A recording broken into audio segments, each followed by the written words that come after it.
Hello, and welcome to Goodnight Flagstaff. I'm Jamie Hassapis.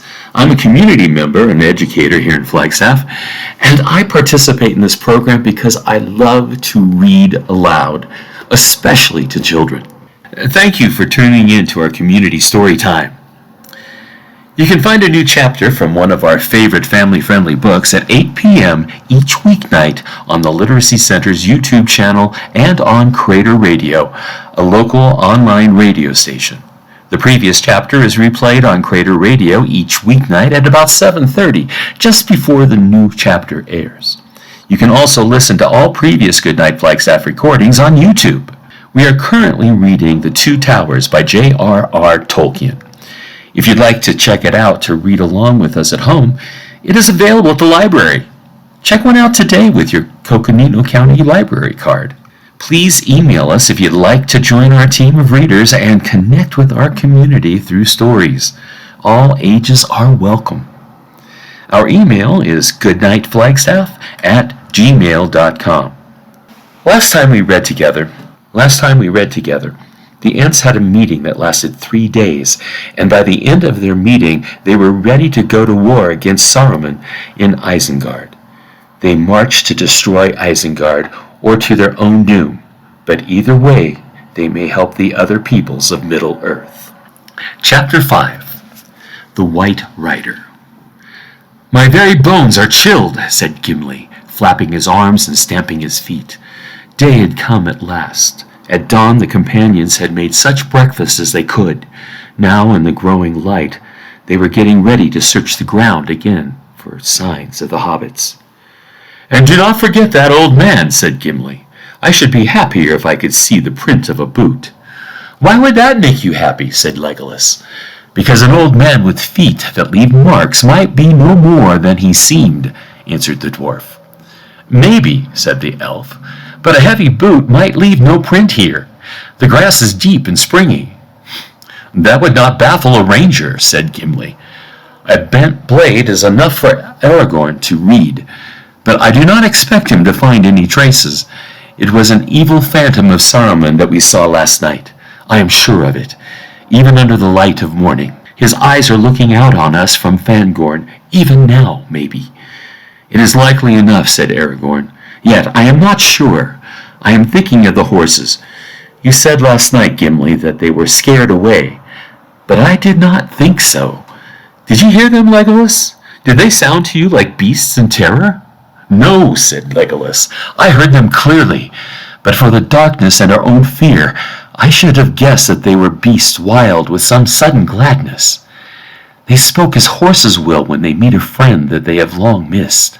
"So I thought," said Aragorn, "but I cannot read the riddle unless they return.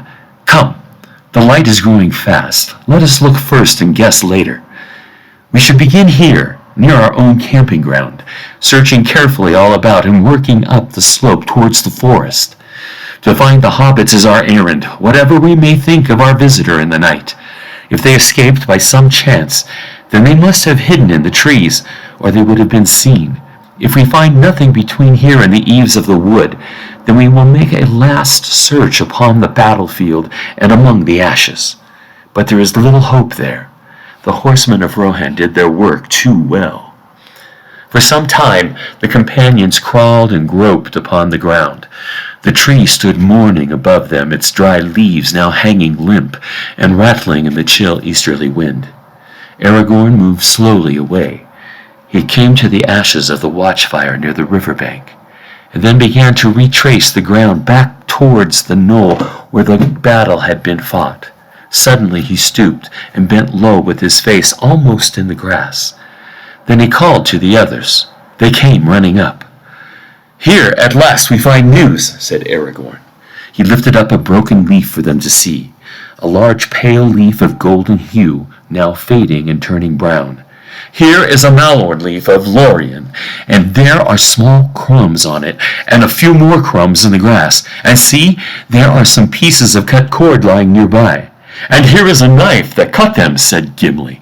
He stooped and drew out of the tussock, into which some heavy foot had trampled it, a short, jagged blade. The haft from which it had been snapped was beside it. It was an orc weapon, he said, holding it gingerly and looking with disgust at the carved handle. It had been shaped like a hideous head with squinting eyes and leering mouth. "Well, here is the strangest riddle that we have yet found," exclaimed Legolas.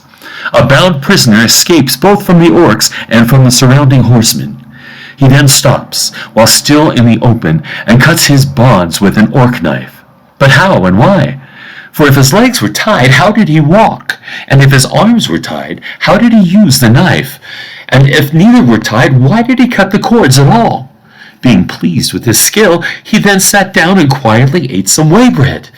That at least is enough to show that he was a hobbit without the Malorn leaf. After that, I suppose he turned his arms into wings and flew away singing into the trees. It should be easy to find him. We only need wings ourselves." "There was sorcery here, right enough," said Gimli. "What was that old man doing?" "What have you to say, Aragorn, to the reading of Legolas? Can you better it?" "Maybe I could," said Aragorn, smiling. "There are some other signs near at hand that you have not considered. I agree that the prisoner was a hobbit and must have had either legs or hands free before he came here. I guess that it was hands, because the riddle then becomes easier, and also because, as I read the marks, he was carried to this point by an orc. Blood was spilled there. A few paces away, orc blood. There are deep prints of hoofs all around the spot, and signs that a heavy thing was dragged away. The orc was slain by horsemen, and later his body was hauled to the fire. But the hobbit was not seen.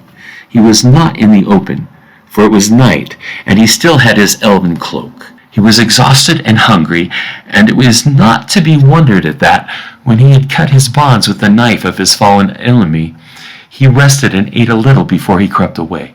But it is a comfort to know that he had some lembas in his pocket, even though he ran away without gear or pack.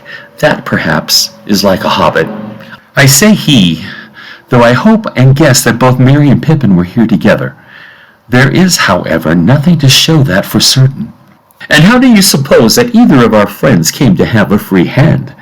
"And how do you suppose that either of our friends came to have a hand free?" asked Gimli. "I do not know how it happened," answered Aragorn, "nor do I know why an orc was carrying them away. Not to help them to escape, we may be sure. Nay, rather I think that I now begin to understand a matter that has puzzled me from the beginning. Why, when Boromir had fallen, were the orcs content with the capture of Merry and Pippin? They did not seek out the rest of us, nor attack our camp, but instead they went with all speed towards Isengard. Did they suppose they had captured the ring-bearer and his faithful comrade? I think not. Their masters would not dare to give such plain orders to orcs, even if they knew so much themselves. They would not speak openly to them of the ring. They are not trusty servants. But I think the orcs had been commanded to capture hobbits alive at all costs. An attempt was made to slip out with the precious prisoners before the battle. Treachery, perhaps. Some large and bold orc may have been trying to escape with the prize alone for his own ends. There. That is my tale. Others might be devised, but on this we may count in any case. One at least of our friends escaped. It is our task to find him and help him before we return to Rohan. We must not be daunted by Fangorn, since we need drove him into that dark place. I don't know which daunts me more, Fangorn, or the thought of the long road through Rohan on foot, said Gimli. Then let us go to the forest, said Aragorn. It was not long before Aragorn found fresh signs. At one point, near the bank of the Entwash, he came upon footprints, hobbit prints, but too light for much to be made of them. Then again, beneath the bole of a great tree on the very edge of the wood, more prints were discovered. The earth was bare and dry, and did not reveal much. One hobbit at least stood here for a while and looked back, and then he turned away into the forest, said Aragorn. Then we must go in too, said Gimli. But I do not like the look of this, Fangorn, and we were warned against it. I wish the chase had led anywhere else. I do not think the wood feels evil, whatever tales may say, said Legolas. He stood under the eaves of the forest, stooping forward as if he were listening, and peering with wide eyes into the shadows. No, it is not evil. or what evil is in it is far away. I catch only the faintest echoes of dark places where the hearts of the trees are black. There is no malice near us, but there is watchfulness and anger." "Well, it has no cause to be angry with me," said Gimli. "I have done it no harm." "That is just as well," said Legolas, "but nonetheless it has suffered harm. There is something happening inside, or going to happen. Do you not feel the tenseness? It takes my breath." "I feel the air is stuffy," said the dwarf. "This wood is lighter than Mirkwood, but it is musty and shabby." "It is old, very old," said the elf. "So old that almost I feel young again, as I have not felt since I journeyed with you young children. It is old and full of memory. I could have been happy here if I had come in days of peace." "I dare say you could," snorted Gimli. "You are a wood elf anyway, though elves of any kind are strange folk. Yet you comfort me. Where you go, I will go, but keep your bow ready to hand, and I will keep my axe loose in my belt. Not for use on trees," he added hastily, looking up at the tree under which he stood. "I do not wish to meet that old man at unawares without an argument ready to hand. That is all. Let us go." With that, the three hunters plunged into the forest of Fangorn. Legolas and Gimli left the tracking to Aragorn. There was little for him to see. The floor of the forest was dry and covered with a drift of leaves, but guessing that the fugitives would stay near the water, he returned often to the banks of the stream. So it was that he came upon the place where Merry and Pippin had drunk and bathed their feet. There, plain for all to see, were the footprints of two hobbits, one somewhat smaller than the other. "This is good tidings," said Aragorn. "Yet the marks are 2 days old, and it seems that at this point the hobbits left the waterside." "Then what shall we do now?" said Gimli. "We cannot pursue them through the whole fastness of Fangorn. We have come ill-supplied. If we do not find them soon, we shall be of no use to them, except to sit down beside them and show our friendship by starving together."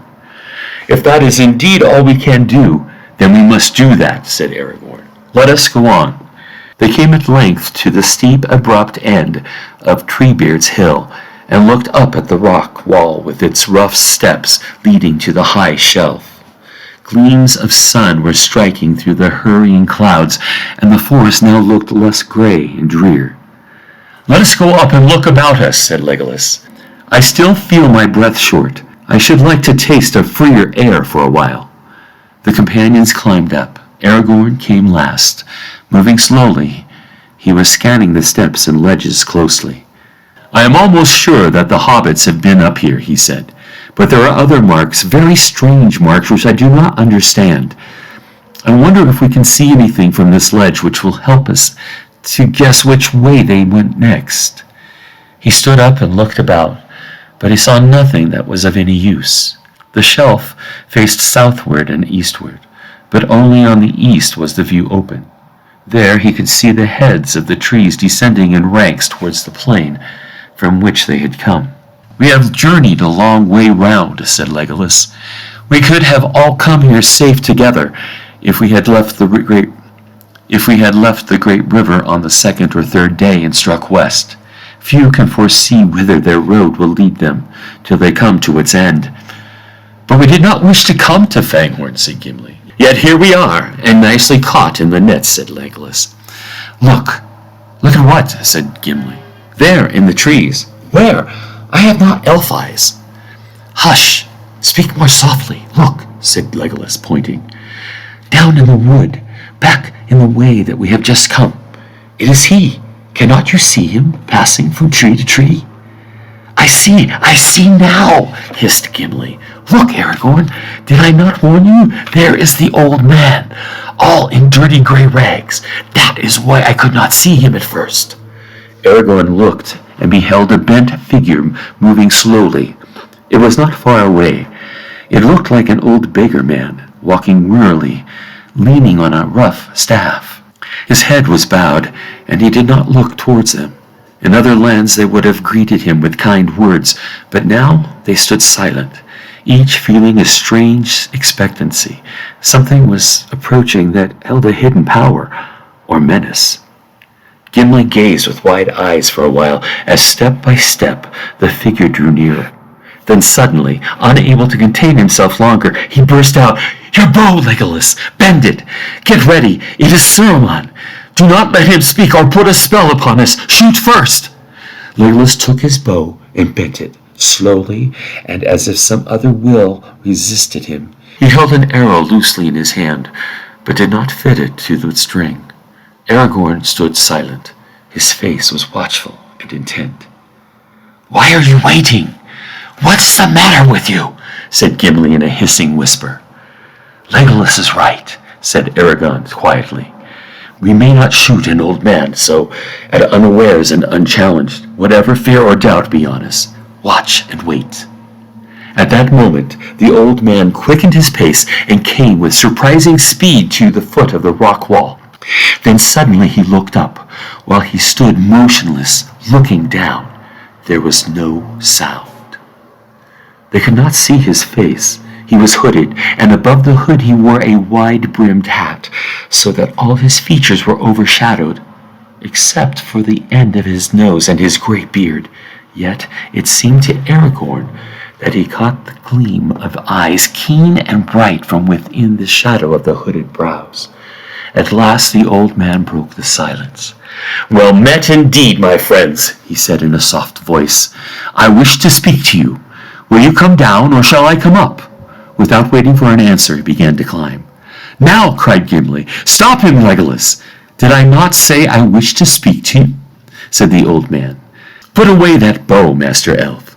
The bow and arrow fell from Legolas's hands, and his arms hung loose at his sides. "And you, Master Dwarf, pray take your hand from your axe haft till I am up. You will not need such arguments." Gimli turned, and then stood still as stone, staring, while the old man sprang up the rough steps as nimbly as a goat. All weariness seemed to have left him. As he stepped up onto the shelf, there was a gleam, too brief for certainty, a quick glint of white, as if some garment shrouded by the gray rags had been for an instant revealed. The intake of Gimli's breath could be heard as a loud hiss in the silence. "Well met, I say again," said the old man, coming towards them. When he was a few feet away, he stood stooping over his staff with his head thrust forward, peering at them from under his hood. "And what may you be doing in these parts? An elf, a man, and a dwarf, all clad in elvish fashion. No doubt there is a tale worth hearing behind it all. Such things are not often seen here." "You speak as one that knows Fangorn well," said Aragorn. "Is that so?" "Not well," said the old man. "That would be the study of many lives, but I come here now and then." "Might we know your name, and then hear what it is that you have to say to us?" said Aragorn. "The morning passes, and we have an errand that will not wait." "As for what I wish to say, I have said it. What may you be doing, and what tale can you tell of yourselves? As for my name—" He broke off laughing, long and softly. Aragorn felt a shudder run through him at the sound, a strange cold thrill, and yet it was not fear or terror that he felt. Rather it was like the sudden bite of a keen air, or the slap of a cold rain that wakes an uneasy sleeper. "My name," said the old man again. "Have you not guessed it already? You have heard it before, I think. Yes, you have heard it before. But come now, what of your tale?" The three companions stood silent and made no answer. "There are some who would begin to doubt whether your errand is fit to tell," said the old man. "Happily, I know something of it. You are tracking the footsteps of two young hobbits, I believe." "Yes, hobbits. Don't stare as if you had never heard the strange name before. You have, and so have I. Well, they climbed up here the day before yesterday, and they met someone that they did not expect. Does that comfort you? And now you would like to know where they were taken. Well, maybe I can give you some news about that. But why are we standing? Your errand, you see, is no longer as urgent as you thought. Let us sit down and be more at ease." The old man turned away and went towards a heap of fallen stones and rock at the foot of the cliff behind. Immediately, as if a spell had been removed, the others relaxed and stirred. Gimli's hand went at once to his axe haft. Aragorn drew his sword. Legolas picked up his bow. The old man took no notice, but stooped and sat himself on a low flat stone. Then his gray cloak drew apart, and they saw beyond doubt that he was clothed beneath all in white. "Saruman!" cried Gimli, springing towards him with axe in hand. "Speak! Tell us where you have hidden our friends. What have you done with them? Speak, or I will make a dint in your hat that even a wizard will find it hard to deal with." The old man was too quick for him. He sprang to his feet and leaped to the top of a large rock.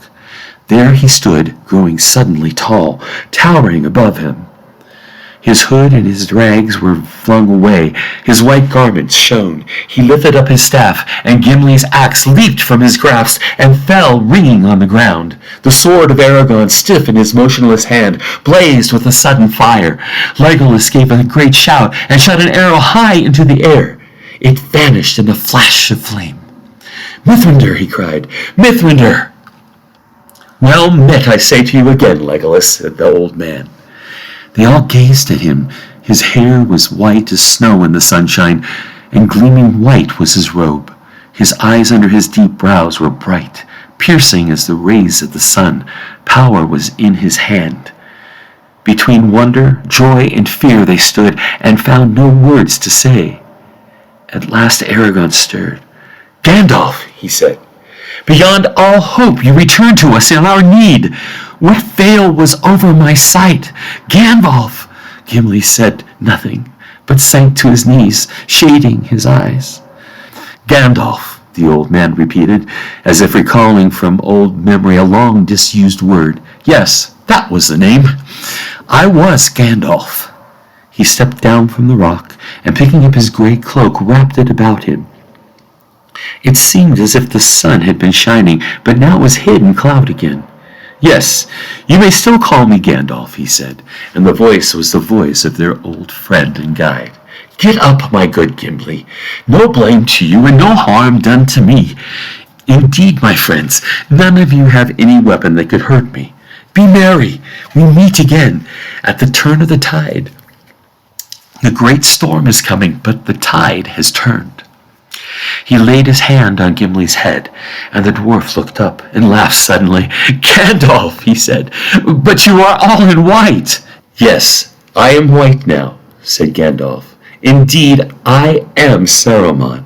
One might also say Saruman as he should have been. But come now, tell me of yourselves. I have passed through fire and deep water since we parted.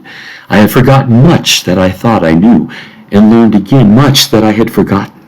I can see many things far off, but many things that are close at hand I cannot see. Tell me of yourselves." "What do you wish to know?" said Aragorn.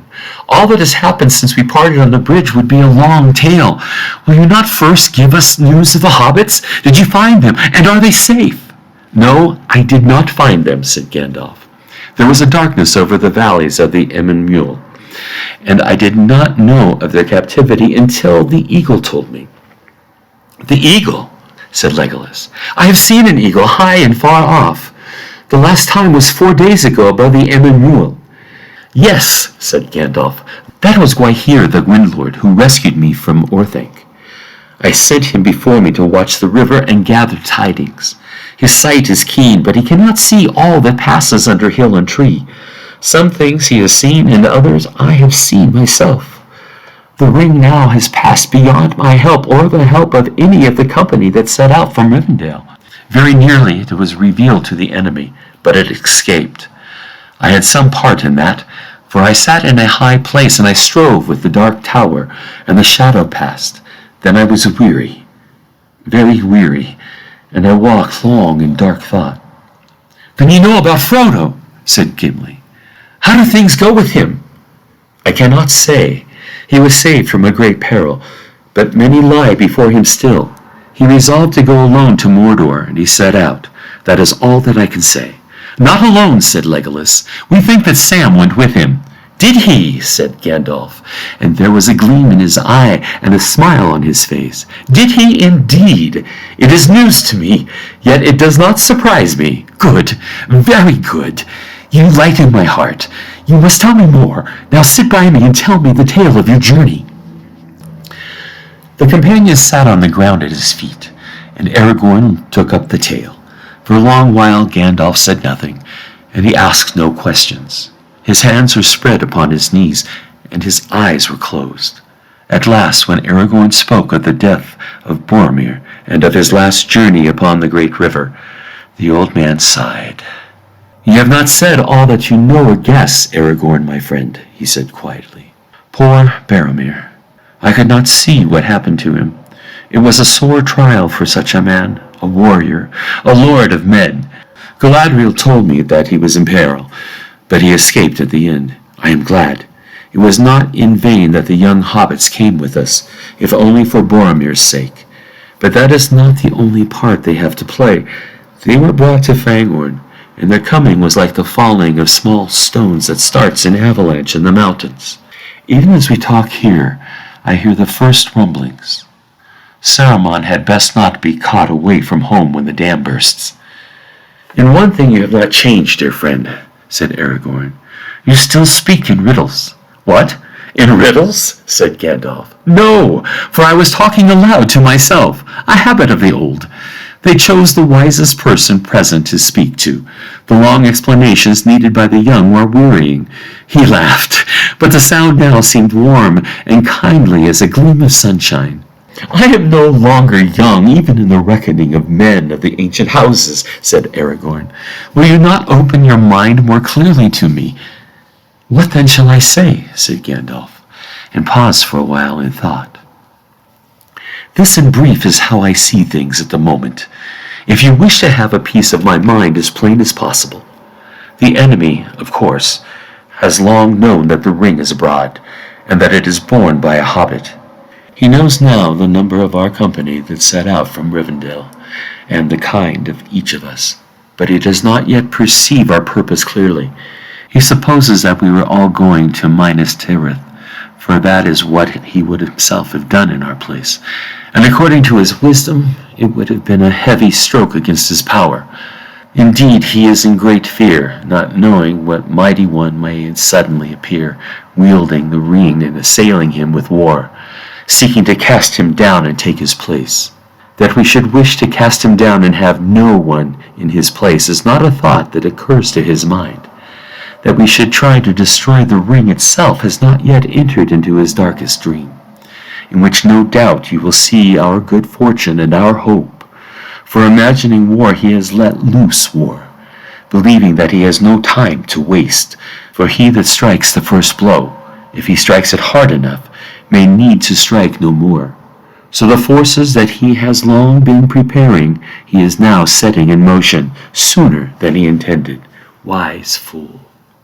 For if he had used all his power to guard Mordor, so that none could enter, and bent all his guile to the hunting of the ring, then indeed hope would have faded. Neither ring nor bearer could long have eluded him. But now his eye gazes abroad rather than near at home, and mostly he looks towards Minas Tirith. Very soon now his strength will fall upon it like a storm. For already he knows that the messengers that he sent to waylay the company have failed again. They have not found the ring. Neither had they brought away any hobbits as hostages. Had they done even so much as that, it would have been a heavy blow to us, and it might have been fatal. But let us not darken our hearts by imagining the trial of their gentle loyalty in the dark tower, for the enemy has failed so far, thanks to Saruman." "Then is not Saruman the traitor?" said Gimli.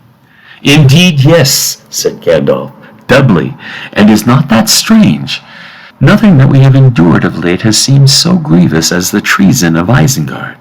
Even reckoned as a lord and captain, Saruman has grown very strong.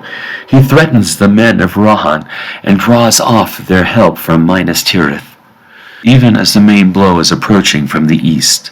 Yet a treacherous weapon is ever a danger to the hand. Saruman also had a mind to capture the ring for himself, or at least to snare some hobbits for his evil purposes. So between them our enemies have contrived only to bring Merry and Pippin with marvelous speed, and in the nick of time, to Fangorn, where otherwise they would never have come at all.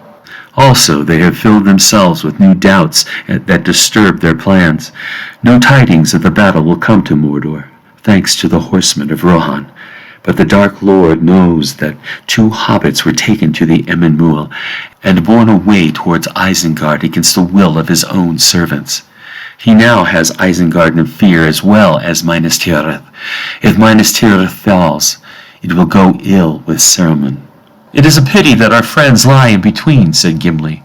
"If no land divided Isengard and Mordor, then they could fight while we watched and waited. The victor would emerge stronger than either, and free from doubt," said Gandalf. "But Isengard cannot fight Mordor unless Saruman first obtains the ring. That he will never do now. He does not yet know his peril. There is much that he does not know. He is so eager to lay his hands on his prey that he could not wait at home, and he came forth to meet and spy on his messengers. But he came too late for once, and the battle was over and beyond his help before he reached these parts. He did not remain here long. I look into his mind, and I see his doubt. He has no woodcraft. He believes that the horsemen slew and burned all upon the field of battle, but he does not know whether the orcs were bringing any prisoners or not. And he does not know of the quarrel between his servants and the orcs of Mordor, nor does he know of the winged messenger." "The winged messenger!" cried Legolas. "I shot at him with the bow of Galadriel above Sarngibir, and I felled him from the sky. He filled us all with fear. What new terror is this?" "One that you cannot slay with arrows," said Gandalf.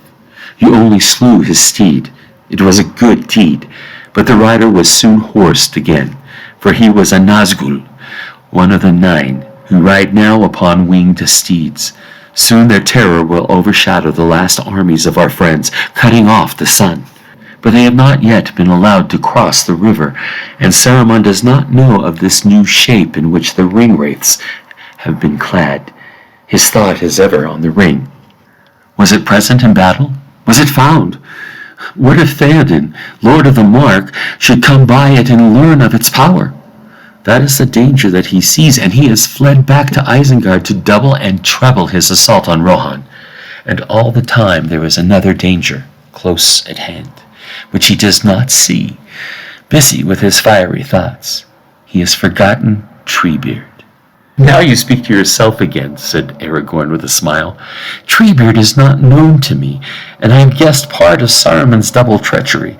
Yet I do not see in what way the coming of 2 hobbits to Fanghorn has served, save to give us a long and fruitless chase." "Wait a minute," cried Gimli. "There is another thing that I should like to know first. Was it you, Gandalf, or Saruman that we saw last night?" "You certainly did not see me," answered Gandalf.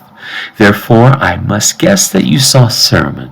Evidently we look so much alike that your desire to make an incurable dent in my hat must be excused." "Good, good," said Gimli. "I am glad that it was not you." Gandalf laughed again. "Yes, my good dwarf," he said. "It is comfort not to be mistaken at all points. Do I not know it only too well? But, of course, I never blamed you for your welcome of me. How could I do so, who have so often counseled my friends to suspect even their own hands when dealing with the enemy? Bless you, Gimli, son of Glóin. Maybe you will see us both together one day, and judge between us." "But the hobbits," Legolas broke in. "We have come far to see them, and you seem to know where they are. Where are they now?" "With Treebeard and the Ents," said Gandalf. "The Ents!" exclaimed Aragorn. "Then there is truth in the old legends about the dwellers in the deep forests and the giant shepherds of the trees. Are there still Ents in the world? I thought they were only a memory of ancient days, if indeed they were ever more than a legend of Rohan." "A legend of Rohan!" cried Legolas. "Nay, every elf in Wilderland has sung songs of the old An Odrum and their long sorrow. Yet even among us they are only a memory. If I were to meet one still walking in this world, then indeed I should feel young again. But Treebeard, that is only a rendering of Fangorn into the common speech. Yet you seem to speak of a person. Who is this Treebeard?" "Ah, now you're asking much," said Gandalf. The little that I know of his long, slow story would make a tale for which we have no time now. Treebeard is Fagorn, the guardian of the forest. He is the oldest of the Ents, the oldest living thing that still walks between the sun upon this middle earth. I hope indeed, Legolas, that you may yet meet him. Merry and Pippin have been fortunate. They met him here, even where we sit.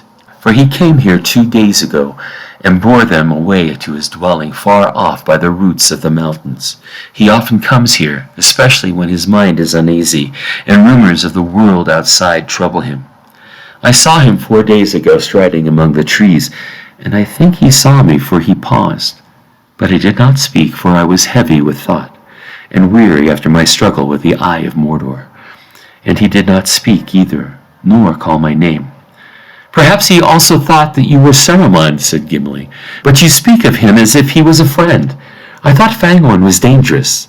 Dangerous, cried Gandalf, and so am I, very dangerous, more dangerous than anything you will ever meet, unless you are brought alive before the seat of the Dark Lord.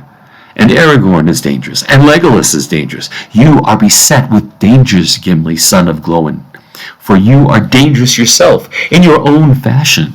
Certainly the forest of Fangorn is perilous, not least to those that are too ready with their axes, and Fangorn himself, he is perilous too. Yet he is wise and kindly none the less. But now his long, slow wrath is brimming over, and all the forest is filled with it. The coming of the hobbits and the tidings that they brought has filled it. It will soon be running like a flood, but its tide is turned against Saruman and the axes of Isengard. A thing is about to happen which has not happened since the elder days. The Ents are going to wake up and find that they are strong. What will they do? Asked Legolas in astonishment. I do not know, said Gandalf. I do not think they know themselves. I wonder. He fell silent, his head bowed in thought.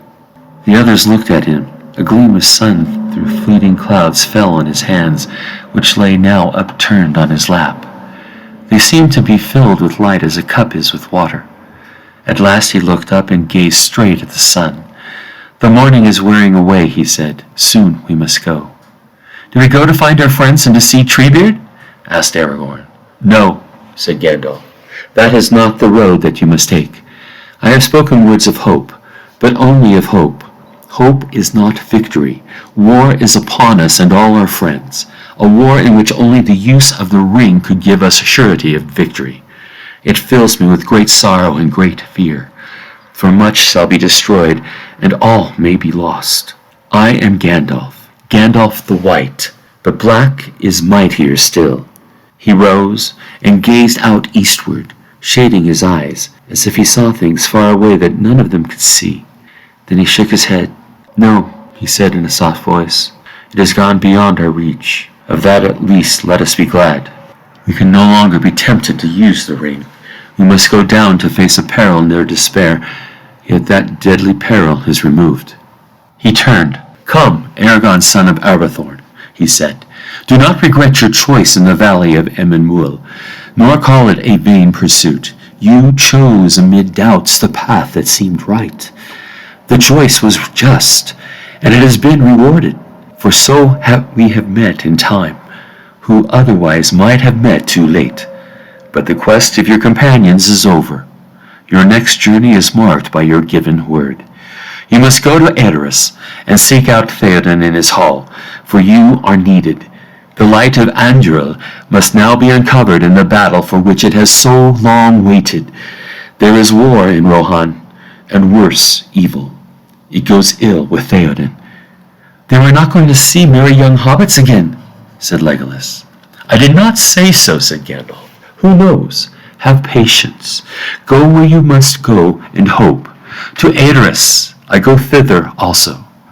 It is a long way for a man to walk, young or old, said Aragorn. I fear the battle will be over long ere I come there. We shall see. We shall see, said Gandalf. Will you come now with me? Yes, we will set out together, said Aragorn. But I do not doubt that you will come there before me if you wish. He rose and looked long at Gandalf. The others gazed at them in silence as they stood there facing one another. The gray figure of the man, Aragorn, son of Arathorn, was tall and stern as stone, his hand upon the hilt of his sword. He looked as if some king out of the mists of the sea had stepped upon the shores of lesser men. Before him stooped the old figure, white, shining now as if with some light kindled within, bent, laden with years, but holding a power beyond the strength of kings. "Did I not say truly, Gandalf," said Aragorn at last, "that you could go whithersoever you wished quicker than I? And this I also say, you are our captain and our banner. The Dark Lord is thine, but we have one, mightier than they, the White Rider.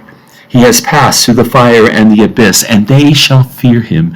We will go where he leads." "Yes, together we will follow you," said Legolas. "But first, it would ease my heart, Gandalf, to hear what befell you in Moria.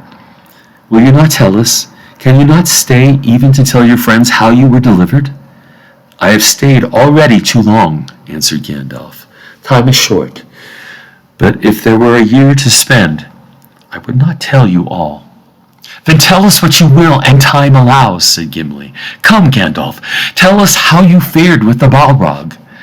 "Name him not," said Gandalf, and for a moment it seemed that a cloud of pain passed over his face, and he sat silent, looking old as death. "Long time I fell," he said at last, slowly, as if thinking back with difficulty. "Long I fell, and he fell with me. His fire was about me. I was burned. Then we plunged into the deep water, and all was dark. Cold it was, the tide of death. Almost it froze my heart. Deep is the abyss that is spanned by Durin's bridge, and none has measured it," said Gimli. "Yet it has a bottom beyond light and knowledge," said Gandalf. "Thither I came at last, to the uttermost foundations of stone. He was with me still. His fire was quenched, but now he was a thing of slime, stronger than a strangling snake. We fought far under the living earth, where time is not counted. Ever he clutched me, and ever I hewed him, till at last he fled into dark tunnels. They were not made by Durin's folk, Gimli son of Glóin. Far, far below the deepest delvings of the dwarves, the world is gnawed by nameless things. Even Sauron knows them not. They are older than he. Now I have walked there, but I will bring no report to darken the light of day, and that to spare my enemy was my only hope, and I pursued him, clutching at his heel. Thus he brought me back at last to the secret ways of Khazad-dûm. Too well he knew of them all. Ever up now we went, until we came to the endless stair. Long has it been lost, said Gimli. Many have said that it was never made save in legend, but others say it was destroyed. It was made, and it had not been destroyed, said Gandalf. From the lowest dungeon to the highest peak it climbed, ascending in unbroken spiral in many thousand steps, until it issued at last in Durin's tower, carved in the living rock of Xirac-Sgil, the pinnacle of the Silvertine. There upon Celebdil was a lonely window in the snow, and before it lay a narrow space, a dizzy eyrie above the mists of the world. The sun shone fiercely there, but all below was wrapped in cloud. Out he sprang, and even as I came behind, he burst into new flame. There was none to see, or perhaps in after ages songs would still be sung of the battle of the peak. But suddenly Gandalf laughed. But what would they say in song? Those that looked up from afar thought that the mountain was crowned with storm. Thunder they heard, and lightning, they said, smote upon Celebdil, and leaped back broken into tongues of fire. Is not that enough? A great smoke rose about us, vapor and steam. Ice fell like rain. I threw down my enemy, and he fell from the high place and broke the mountain side where he smote it in his ruin. Then darkness took me, and I strayed out of thought and time, and I wandered far on roads that I will not tell. Naked I was sent back for a brief time, until my task is done, and naked I lay upon the mountain top. The tower behind was crumbled into dust, the window gone. The ruined stair was choked with burned and broken stone. I was alone, forgotten. without escape upon the hard horn of the world. There I lay, staring upward, while the stars wheeled over, and each day was as long as a life age of the earth. Faint to my ears came the gathered rumor of all lands, the springing and the dying, the song and the weeping, and the slow everlasting groan of overburdened stone. And so at last Gwahir, the wind lord, found me again, and he took me up and bore me away. Ever am I fated to be your burden, friend in need, I said. A burden you have been, he answered, but not so now. Light as a swan's feather in my claw you are. The sun shines through you. Indeed, I do not think you need me any more. Burden you have been, he answered, but not so now. Light as a swan's feather in my claw you are. The sun shines through you. Indeed, I do not think you need me any more. Were I to let you fall, you would float upon the wind. Do not let me fall, I gasped, for I felt life in me again. Bear me to Lothlorien. That indeed is the command of the Lady Galadriel, who sent me to look for you, he answered. Thus it was that I came to Caras Galadhon, and found you but lately gone. I tarried there in the ageless time of that land where days bring healing, not decay. Healing I found, and I was clothed in white. Counsel I gave, and counsel took. Thence by strange roads I came, and messages I bring to some of you. To Aragorn I was bidden to say this. Where now are the Dunedain, Elisar? Why do thy kinsfolk wander afar? Near is the hour when the lost should come forth, and the great company ride from the north. But dark is the path appointed for thee. The dead watch the road that leads to the sea. To Legolas she sent this word. Legolas Greenleaf, long under tree, in joy thou hast lived, beware of the sea.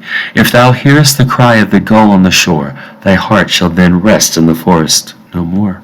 Gandalf fell silent and shut his eyes. Then she sent me no message, said Gimli, and bent his head. Dark are her words, said Legolas, and little they mean to those that receive them. That is no comfort, said Gimli. What then? Said Legolas. Would you have her speak openly, too, of your death? Yes, if she had naught else to say. What is that? Said Gandalf, opening his eyes. Yes, I think I can guess what her words may mean. Your pardon, Gimli. I was pondering the messages once again. But indeed, she sent words to you, and neither dark nor sad. To Gimli, son of Glóin, she said, give this lady's greeting. Lockbearer, wherever thou goest, my thought goes with thee, but have a care to lay thine axe to the right tree. In happy hour you have returned to us, Gandalf, cried the dwarf, capering as he sang loudly in the strange dwarf tongue. Come, come, he shouted, swinging his axe.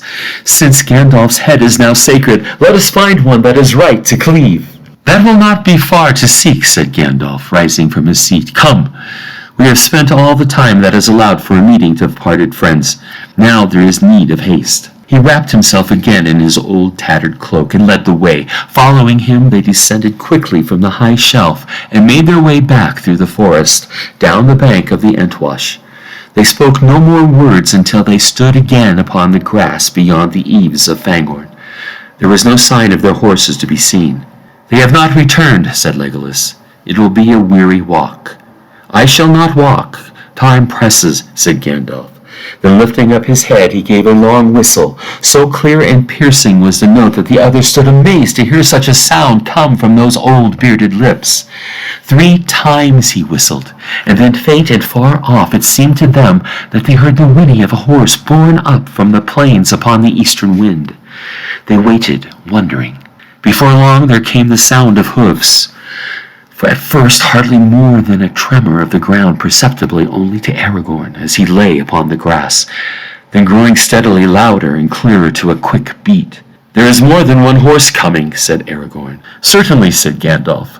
We are too great a burden for one. There are 3, said Legolas, gazing out over the plain. See how they run. There is Hasafel, and there is my friend Elrod beside him. But there is another that strides ahead, a very great horse. I have not seen his like before. Nor will you again, said Gandalf. That is Shadowfax. He is the chief of the Miras, lords of the horses, and not even Theoden, king of Rohan, has ever looked upon a better. Does he not shine like silver and run as smoothly as a swift stream? He has come for me, the horse of the White Rider. We are going to battle together.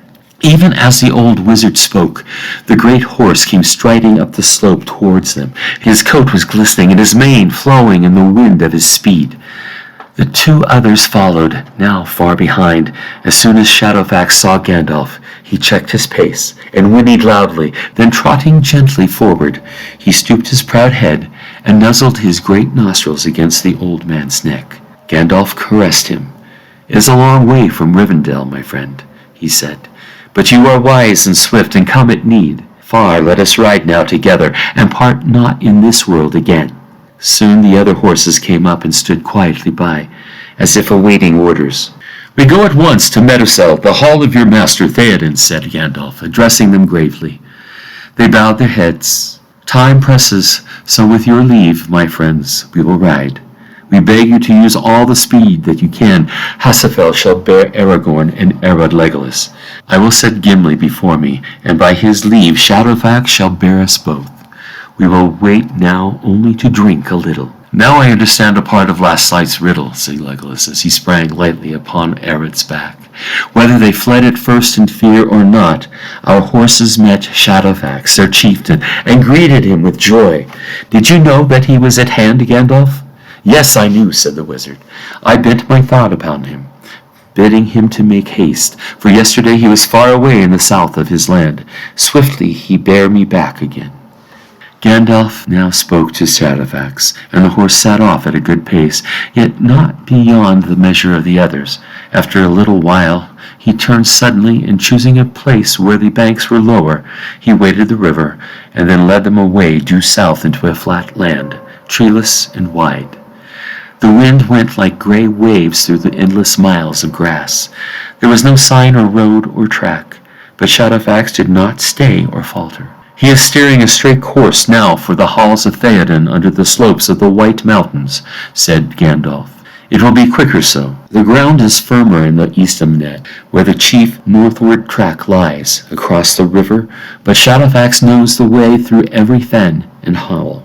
For many hours they rode through the meads and riverlands. Often the grass was so high that it reached above the knees of the riders, and their steeds seemed to be swimming in a gray-green sea. They came upon many hidden pools and broad acres of sedge waving above wet and treacherous bogs. But Shadowfax found the way, and the other horses followed in his swath. Slowly the sun fell from the sky down into the west.